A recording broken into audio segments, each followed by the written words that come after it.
Fala pessoal, boa noite galera, horário de Brasília 20h30, horário brasileiro de verão aqui em Recife 19h30, como é que vocês estão, tranquilo? Beleza? Quem tá chegando por aqui, o César Halley, salve para a vitória da conquista na minha querida Bahia.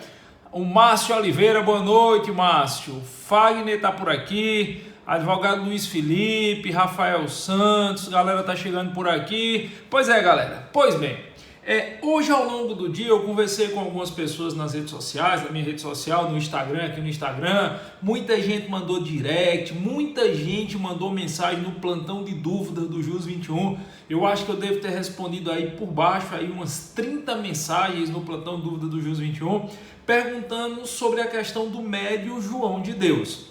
Para quem não está sabendo ainda, embora seja fato público e notório, foi expedida a prisão preventiva hoje do médio João de Deus e muita gente discutiu, primeiro, qual a tipificação dos crimes que pretensamente teriam sido praticados por ele. Eu vi muita discussão sobre a tipificação dos crimes. Segundo, se seria possível a imputação penal, porque muita gente discutiu se não tinha existido decadência ao direito de representação. Algumas pessoas inclusive chegaram a falar em decadência ao direito de queixa, porque antigamente o crime era de ação privada.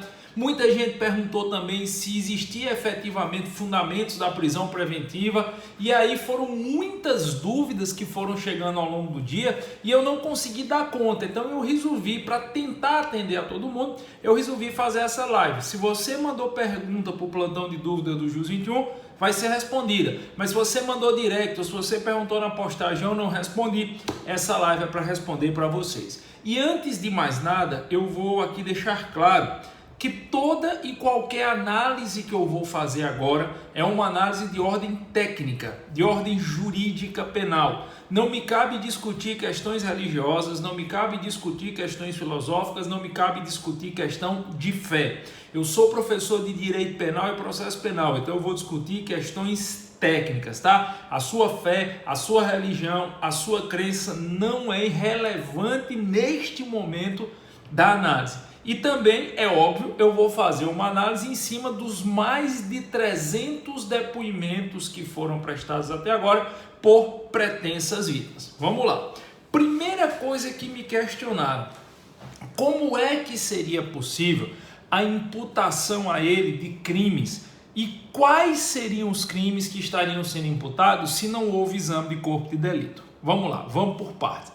Eu entendo que se todas as imputações que foram dadas pelas pretensas vítimas forem verdadeiras, eu entendo que ele incorreu basicamente em dois tipos penais distintos, em dois crimes distintos.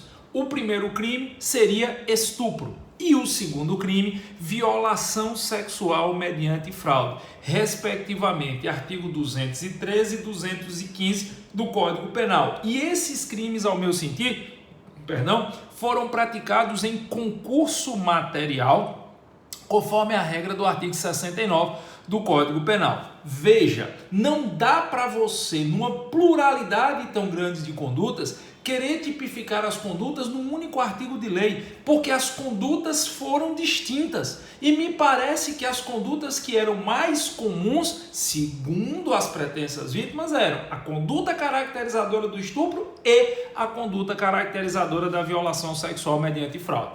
Onde é que nós vamos ter o estupro?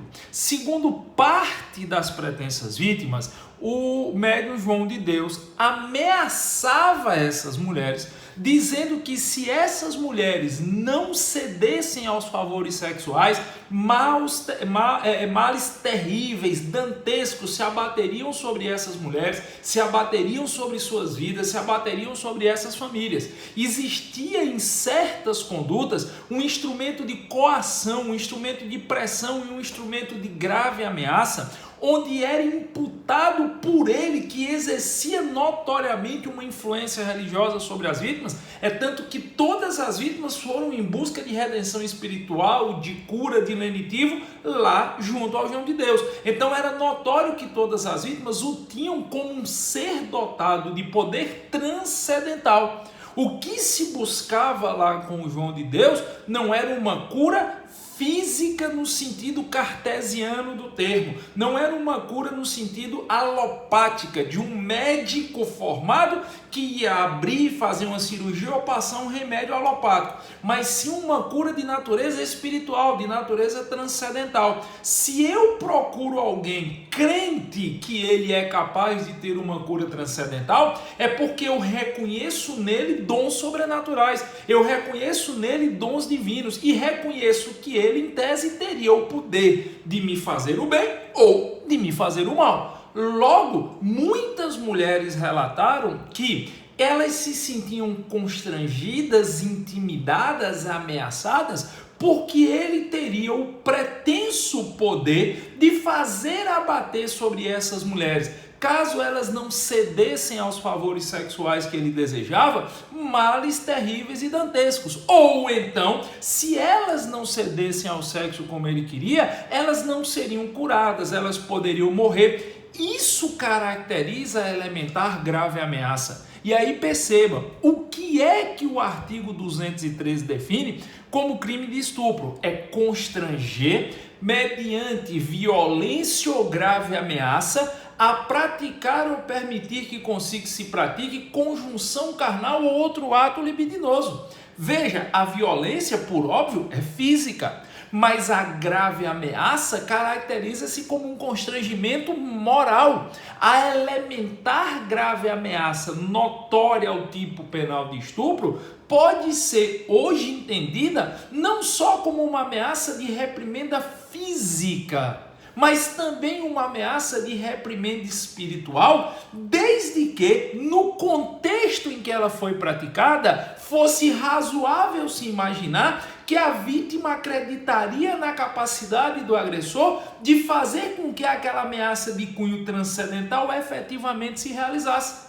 E como eu acabei de demonstrar para vocês, quem procurava o médium João de Deus, procurava por acreditar nos seus poderes transcendentais. Procurava por acreditar que os poderes dele iam muito além do simples cartesianismo, que é o que a ciência tradicional explica. Então, na hora que uma mulher era forçada, na hora que uma mulher era constrangida, na hora que uma mulher era intimidada, mediante esta pretensa possibilidade que o João de Deus tinha, ou de não curá-la, ou de fazer cair um mal grave sobre ela e sobre sua família, para fins de obrigá-la a praticar o ato sexual, eu entendo que há a figura do constrangimento, porque constranger é você levar alguém a fazer o que não se quer, e as mulheres não iam lá para ter atos sexuais, então eu tenho a figura do constrangimento carreada da elementar grave ameaça para fins de prática de ato sexual. Então o delito de estupro nesse caso aí é inequívoco. O delito de estupro, ao meu sentir, está manifesto. E permita-me dizer, a ideia do estupro mediante grave ameaça que vá além das questões meramente físicas, da ameaça de reprimenda física, já é hoje aceita, tanto em face do STJ, quanto do STF, quanto da jurisprudência, da doutrina majoritária, melhor dizendo. Então, é óbvio que nesse caso, em certas situações, nós temos a caracterização do crime de estupro, sim, quando houve o constrangimento e a ameaça para fins de ato libidinoso ou de conjunção carnal. Agora, em outras narrativas, é notória a caracterização do crime de violação sexual mediante fraude, que algumas pessoas entendem e denominam de estelionato sexual. É a mesma coisa, tá? Estelionato sexual é um termo mais clássico, mais antigo, para o que hoje a gente chama de violação sexual mediante fraude. Quando é que nós teremos a violação sexual mediante fraude? Quando o agente delituoso usa de engodos, de ardis, para esconder ou a sua identidade no momento da prática do ato sexual, ou então a intenção libidinosa da prática do seu ato.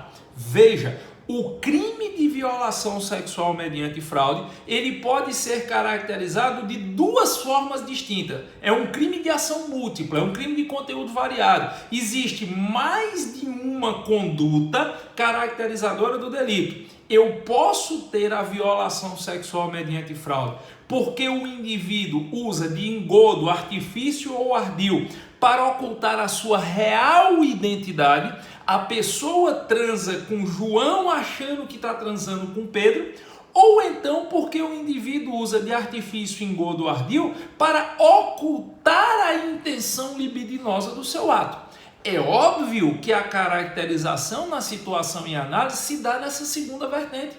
O João de Deus não ocultava quem era, pelo contrário, ele fazia questão de se mostrar e de deixar claro os seus poderes sobrenaturais, ou pelo menos transcendentais. E, nestes contextos, ele levava algumas pessoas a acreditar que apalpar os seios, apalpar as partes púdicas, fazer com que as vítimas tocassem a genitália, fazia parte de um ritual de cura, quando na verdade a intenção notoriamente em tese era libidinosa. Então, nessas situações, nós temos a caracterização do delito de violação sexual mediante fraude. Como foram condutas distintas, em momentos distintos, em relação a vítimas distintas, entendo que as pretensas imputações hão de ser aferidas a título de concurso material de crimes, como manda a regra do artigo 69 do Código Penal Brasileiro.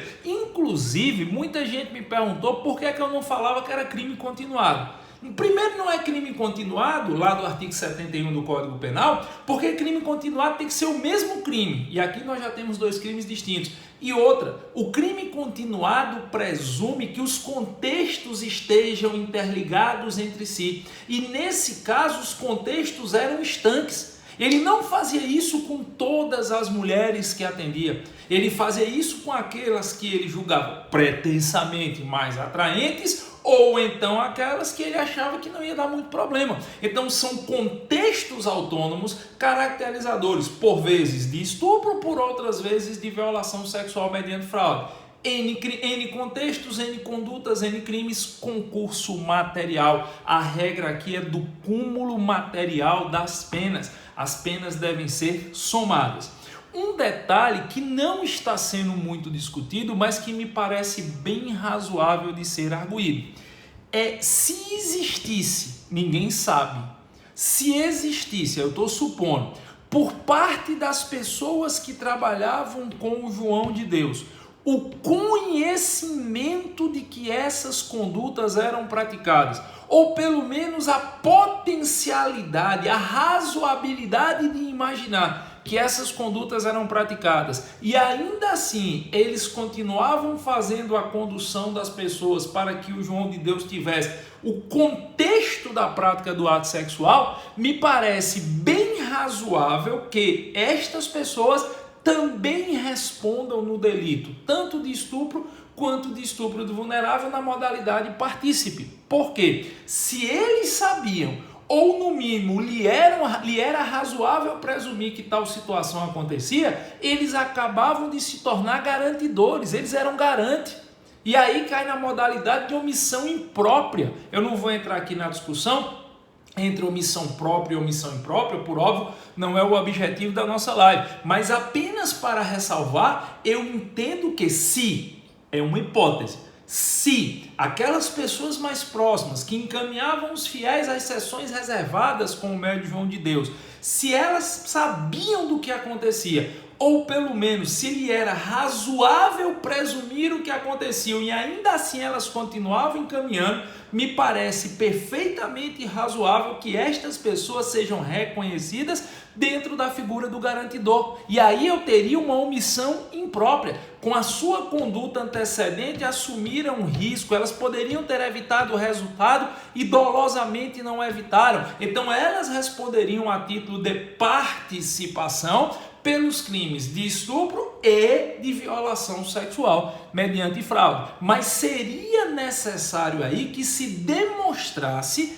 que elas sabiam que lhe era razoável presumir. E é muito pouco provável que mais de 300 pessoas narrando fatos semelhantes, era muito pouco provável que as pessoas do círculo mais próximo não tomassem conhecimento, até pela estrutura, pelo contexto, mas isso obviamente caberá ao Poder Judiciário fazer a arguição. Algumas pessoas estavam comentando que como é que se podia reconhecer estupro se nenhuma das mulheres se submeteu ao exame de corpo de delito. Eu vi até gente dizendo que era burrice reconhecer o estupro porque era crime que deixava vestígio e nos crimes que deixam vestígios o exame de corpo de delito direto ou indireto é indispensável. Pessoal, cuidado! Quem está falando isso desconhece a jurisprudência do STF e do STJ. Preste bem atenção no que eu vou lhe falar. Existe uma regra no CPP, que está no artigo 158 do Código de Processo Penal, que realmente diz: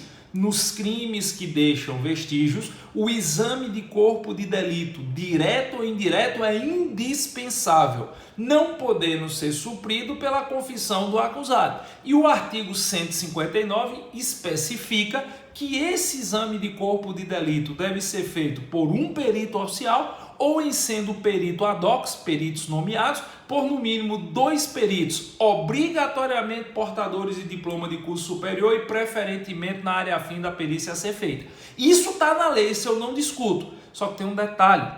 Em que pese estupro deixar vestígios, a jurisprudência do STF e do STJ é assentada na premissa que no caso do crime de estupro, o exame de corpo de delito é dispensável, devendo ser tomado como maior relevância o depoimento da vítima. É por causa disso que lá no nosso curso de Delta do JUS 21, quando eu estou analisando o estupro, eu falo muito da síndrome da mulher de Potifar, que é um fenômeno que ganhou muita força a partir do momento que o reconhecimento do estupro já não mais demanda do exame pericial. Então, para quem estava falando hoje nas redes sociais que só era possível reconhecer o estupro se houvesse o exame de corpo de delito, com todo respeito e vênia, mas isso não goza de respaldo jurisprudencial. O entendimento jurisprudencial, e no STF esse entendimento já tem mais de 6 anos, relatado pela excelentíssima senhora ministra Carmen Lúcia, que foi o julgado original, um julgado até originariamente proveniente do Rio Grande do Sul, onde ela deixou claro que, mesmo que o estupro deixe vestígio, o exame de corpo de delito é dispensável. Se a vítima não se submeter a ele, a veracidade do seu depoimento deve ser levada em consideração, dispensando-se o exame de corpo de delito. Então é uma exceção à regra, uma exceção jurisprudencial, supralegal, à regra normativa do artigo 158. Então, que pode ter o crime, o reconhecimento pelo menos, sem o exame de corpo de delito, isso é ponto pacífico. Aí se discutiu também se haveria ou não decadência ao direito de queixa, e outros falaram de representação. Por quê?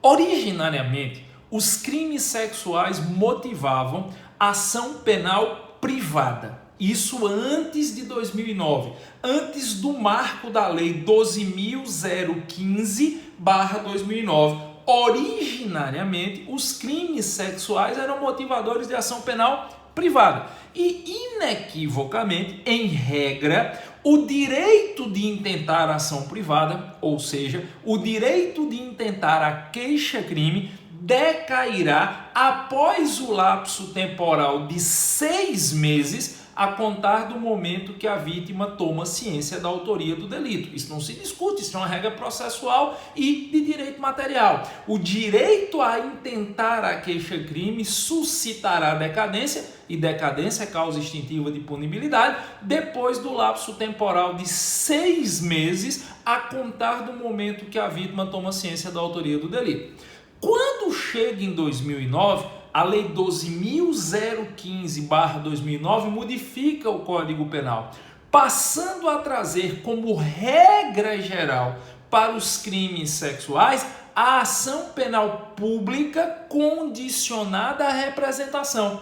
De 2009 para frente, a ação deixa de ser privada e se torna pública condicionada à representação. E, por óbvio, o direito de representação também é um direito que suscita decadência, no mesmo prazo da queixa, 6 meses a contar do momento que a vítima toma ciência da autoria do delito. Então, muita gente arguiu que os crimes não poderiam mais ser responsabilizados porque teria existido decadência ao direito de queixa para os crimes anteriores a 2009 e decadência ao direito de representação para os crimes posteriores a 2009. Veja, eu não vou nem tratar dos crimes anteriores a 2009. Eu não acho que seja necessário. A grande maioria dos relatos que foram feitos dizem respeito aos últimos 8, 10 anos. Então, se nós pegarmos só as condutas pretensamente praticadas da entrada em vigor da Lei 12.015 para frente, veja, eu estou abstraindo e eu estou fazendo uma análise, nesse caso, favorável à parte, eu estou abstraindo tudo que seja anterior à Lei 12.015. Tudo que seja anterior à mudança que o Código Penal sofreu em 2009. Dali para trás eu faço de conta que nem existiu. Eu vou pegar só dali para frente. Dali para frente, em que pese, em regra, a ação penal ser pública condicionada à representação, mas a lei já dizia que se a vítima era vulnerável ou menor de 18 anos, a ação penal é incondicionada. E eu tive a preocupação de dar uma pesquisada aí antes de fazer essa live, e das mais de 300 mulheres que estão relatando terem sido vítima ou do estupro ou da violação sexual mediante fraude, mais de 40 eram menores de 18 anos à época do fato. Ora, se houve estupro ou violação sexual mediante fraude com alguém menor de 18 anos à época da conduta, a ação penal é incondicionada, porque o artigo 225 do Código Penal, pela redação anterior da Lei 12.015, já dizia isso. Nos crimes contra a liberdade e a dignidade sexual previstas nesse título, se a vítima é vulnerável ou menor de 18 anos, a ação penal é pública e incondicionada. Ainda que eu abstraísse as 300 mulheres e trabalhasse só com esse universo de 30 ou 40 que eram menores de idade, eu já teria aí pelo menos 30 casos ou de estupro ou de violação sexual mediante fraude que se processariam mediante ação penal incondicionada. E na ação incondicionada não há decadência, há prescrição.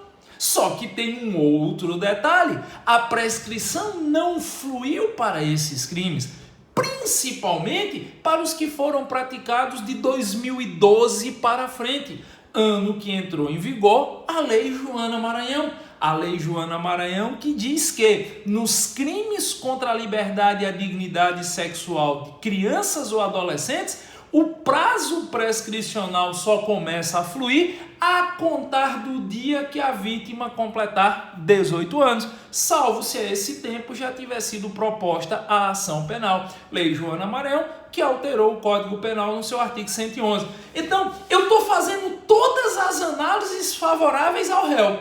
Eu estou abstraindo todas as condutas anteriores a 2009. Eu estou abstraindo todas as vítimas que tinham 18 anos ou mais no momento da conduta. Eu estou trabalhando apenas com as vítimas menores de 18 anos e os crimes praticados de 2012 em diante. Ainda fica um universo extremamente considerável de vítimas que sofreram violência sexual, cujos crimes não estão prescritos e que a ação penal é pública e incondicionada. Então, de tudo por tudo, a probabilidade de tutela, independente da vontade das vítimas, é plena. É plena, ainda que nas condutas anteriores tenha existido decadência ao direito de queixa, ainda que em alguns casos tenha existido decadência ao direito de representação, ainda que eu considere que alguns crimes já restam prescritos, eu ainda tenho um universo muito grande de condutas praticadas contra pessoas que naquele contexto suscita a ação penal pública incondicionada e que não se processou prescrição e que está longe disso. Então, as figuras, não é um crime só, as figuras penais imputadas a título de concurso material estão inequivocamente presentes, ok? Então, fizemos a análise sobre isso. Aí vem talvez o tema mais central de todos. A decretação da prisão preventiva. Muita gente me perguntou o que é que eu achava sobre a prisão preventiva. Se essa prisão preventiva era necessária ou não. Se seria possível medidas cautelares diversas da prisão, que são aquelas que estão no artigo 319. Antes de eu externar a minha opinião, vamos lá. Para que eu tenha uma prisão preventiva, na verdade, para que o magistrado decrete uma prisão preventiva, e nesse caso a preventiva foi decretada mediante provocação da autoridade policial. Hoje a jurisprudência é uníssona que antes da ação penal, antes do recebimento da peça acusatória, o juiz não pode decretar preventiva de ofício, porque isso iria de encontro ao sistema acusatório. Então, se teve essa preventiva e ainda não tem ação penal, é porque houve pleito, ou do delegado ou do promotor. Nesse caso foi do delegado. Para que o juiz decrete a preventiva, é preciso que no caso concreto você tenha dois pressupostos, um fundamento e uma condição de admissibilidade. Os pressupostos e os fundamentos estão previstos no artigo 312 do Código Penal. As condições de admissibilidade estão previstas no artigo 313. Quem é nosso aluno, por exemplo, no curso de Carreiras Jurídicas do JUS 21, eu quando estou falando de prisão preventiva, eu ensino até uma fórmula, 2 P's, 2 pressupostos, mais um F, um fundamento, mais um CA, uma condição de admissibilidade. Quais são os pressupostos? Prova da materialidade do crime e indício suficiente de autoria ou participação. Uma preventiva só pode ser decretada se eu tiver esses dois pressupostos ao mesmo tempo. Prova da materialidade do delito e indício suficiente de autoria ou participação. Eu preciso ter um fundamento. Quais são os fundamentos possíveis? Garantia da ordem pública, garantia da ordem econômica, conveniência da instrução criminal para assegurar a futura aplicação da lei penal ou como medida protetiva nos casos de violência doméstica e familiar regidas pela Lei Maria da Penha. Então a lei me dá 5 fundamentos possíveis, eu só preciso ter um, mas ela me dá 5. Garantia da ordem pública, garantia da ordem econômica, conveniência da instrução criminal para assegurar a futura aplicação da lei penal ou como medida protetiva da Lei Maria da Penha. E eu tenho que ter condições de admissibilidade. A mais notória condição de admissibilidade é ser o crime punido com pena de reclusão superior a 4 anos. Eu tenho prova da materialidade. Seria quase impossível que 300 mulheres contassem a mesma história com tanta riqueza de detalhes e todas elas estivessem mentindo. E a prova testemunhal nesse caso, como eu expliquei no começo da live, possui relevância muito grande. Eu tenho um indício suficiente de autoria ou participação. Satisfiz os 2 pressupostos. O juiz decretou com fundamento da garantia da ordem pública. Foi o fundamento encontrado pelo juiz. E o magistrado tem a condição de admissibilidade que o crime de estupro é crime punido com reclusão, cuja pena é maior, a pena máxima é maior do que 4 anos. Tecnicamente falando, todos os requisitos da preventiva, ao meu sentir, estão manifestos. Tecnicamente falando, não há o que se questionar sobre a preventiva. Só que é claro, quando você vai ter a decretação da preventiva, você tem que ter a satisfação formal dos requisitos técnicos e a satisfação material ou casuística, da necessidade / adequação ao caso concreto. Eu tenho que ter o perigo libertatis, eu tenho que ter a fumaça do bom direito, o perigo de deixar o cara solto, eu tenho que ter todos os pressupostos técnicos mais a demonstração de adequação.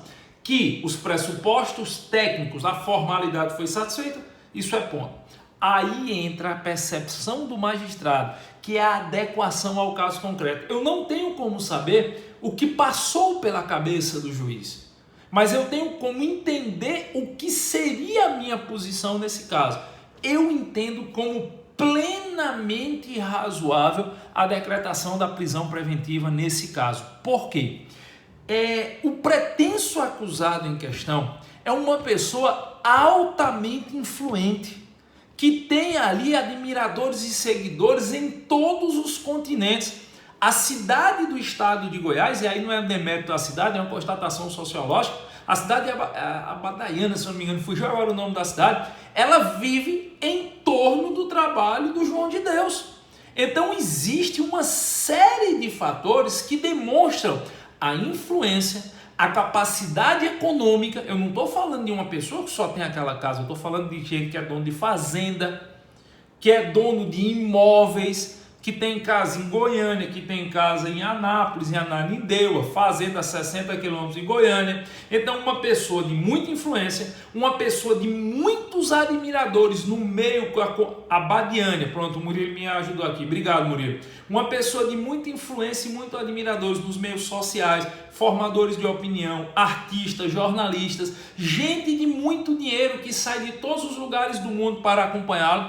E esse indivíduo em liberdade, ele tinha conseguido ao longo de tanto tempo intimidar as vítimas. É tanto que foi preciso uma estrangeira ter coragem de colocar na internet o seu depoimento para que o Bial trouxesse ela para o seu programa, para a partir daí as pessoas em território nacional terem coragem de falar. Eu tive a oportunidade de assistir alguns depoimentos pelos meios de comunicação e era notório o temor das mulheres. Você vê que algumas mulheres sequer tiveram coragem de mostrar o rosto, porque sabem da probabilidade de serem de alguma forma prejudicadas, se não por ele, que eu acredito que agora seria mais complicado, mas pelos seus seguidores / admiradores. Nós sabemos o que é um linchamento de rede social. Nós sabemos o que é uma perseguição quando você não concorda com os valores políticos / ideológicos / sociais de alguém. Então, existia um verdadeiro temor das vítimas de abrir a boca e falar. Eu estou falando de mulheres adultas, muitas com curso superior, com a vida relativamente estável, que temiam tanto esse indivíduo que sequer tiveram coragem de relatar aos seus cônjuges, que sequer tiveram coragem de relatar aos seus entes mais próximos a violência que sofriam, por medo / intimidação. Então, esta pessoa, dentro deste contexto, ela representa um risco à incolumidade dessas testemunhas / vítimas, o que já justifica a conveniência da instrução criminal, a possibilidade de influência que este indivíduo tem e da grana que esse indivíduo tem é gritante, é gigantesca, o que já justifica também a garantia da ordem pública. Então, ao meu sentir, as medidas diversas, as medidas cautelares diversas da prisão, previstas no artigo 282, parágrafo 5º e 319 do Código de Processo Penal, não seriam suficientes para a capacidade de intimidação. E aí, pessoal, é importante destacar um ponto onde a criminologia vai ajudar o processo penal. Eu não estou falando de uma acusação para um estuprador comum. Eu estou falando de 300 acusações ou mais para um indivíduo que era tido nacional e internacionalmente como um ser dotado de poderes sobrenaturais. Porque se não existisse essa crença, se não existisse essa consciência que aquele senhor era dotado de poderes transcendentais, sobrenaturais, que ultrapassam os conceitos físicos cartesianos que nós conhecemos, tantas pessoas não viriam de tão longe em busca de redenção ou cura.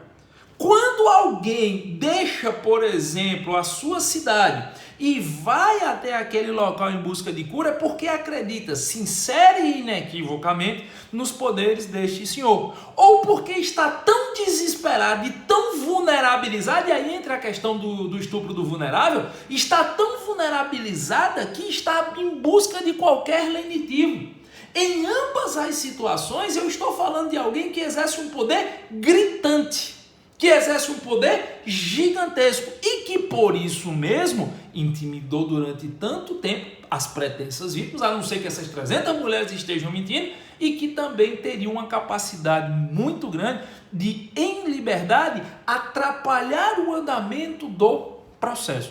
Então me parece perfeitamente razoável a preventiva. Eu não tenho nada contra a preventiva. Quem me acompanha, quem assiste minhas aulas no JUS 21 sabe. Eu sou um crítico da preventiva indefinida.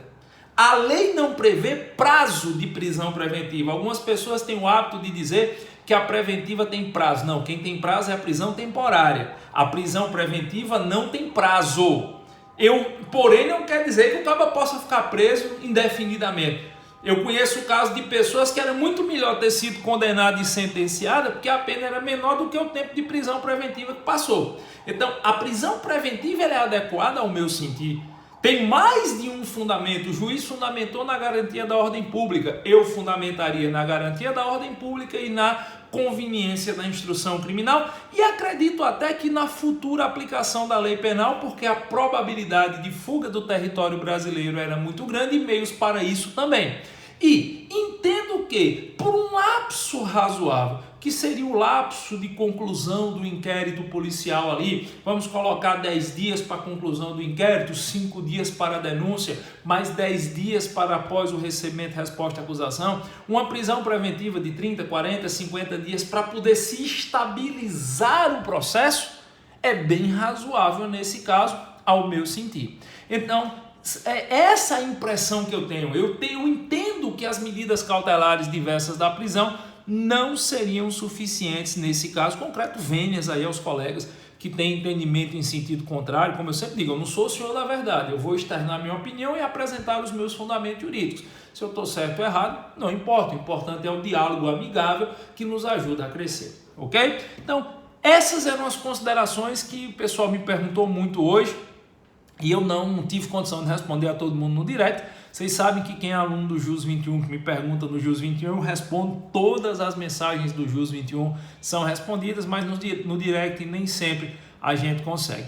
Tranquilo? Deixa eu ver quem ficou aqui até o final, deixa eu ver quem nos acompanhou até o final, o Eduardo Melo, a Magna, a Marina, Leandro Bispo, obrigado meu patrão Leandro, Anderson, Aninha, o Murilo que me ajudou aí, lembrando que é a Abadiane, eu ia dizer Abadia, a Larissa Pérez também me ajudou, a Aline Ferreira está no Rio de Janeiro, o Alexandre, obrigado Alexandre, a Lara Figueiredo, obrigado Lara, Rafael Santos, Fernando, obrigado Fernando, a Cíntia Salles, obrigado Cíntia, Wanderson, posta no Facebook, vou ver se eu consigo, cara. Então a Lara, valeu. A Cris está pedindo um oi, obrigado Cris, obrigado. A Suzana, valeu. Galera por aqui, pessoal de Salvador, valeu Leandro, obrigado. A Gracinha Albuquerque está aqui, a galera de Maringá, o Timbu está junto no Projeto Delta. É isso galera, essas eram as considerações. Espero que eu tenha conseguido passar para vocês aí algumas percepções, espero que eu tenha conseguido passar para você alguns detalhes. Essas situações são importantes porque elas nos permitem observar o direito na prática, elas nos permitem, como é que eu posso dizer, elas nos permitem enxergar a letra fria da lei no seu dia a dia, tá bom? E quero deixar claro, o que eu estou fazendo aqui é uma análise técnica. Não me cabe discutir religião, não me cabe discutir aqui valores filosóficos ou religiosos, me cabe discutir direito. E tudo que eu discuto aqui é jurídico.